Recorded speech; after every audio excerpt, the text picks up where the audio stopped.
Right brain के होते हैं। नाम सेम होते हैं लेकिन भाग हमारे 10 होते हैं। तो हम बात करेंगे लेफ्ट ब्रेन की, क्योंकि अभी हम बच्चे हैं तो पढ़ाई कर रहे हैं, तो पढ़ाई में सिर्फ लेफ्ट ब्रेन का जिक्र आता है, राइट।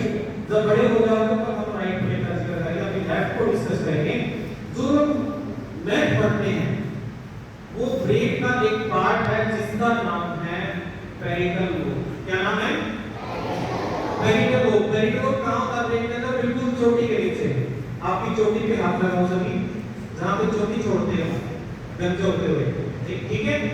यहाँ पे हमारा जो पार्ट है ब्रेन का वो पेरिटल लोब है, और पेरिटल लोब के अंदर मैथ को पढ़ा जाता है। अब मैंने जो बात बताई थी कि क्लास में बच्चे मेरिट लेके आते हैं, बीच होते हैं या बोर होते हैं, इसका मुख्य कारण क्या है वो समझने की जरूरत है। देखिए हमारे ब्रेन के अंदर total 1200 crore plus neuron cells होते हैं। कितने होते हैं neuron cells? 1200 crore plus neuron cells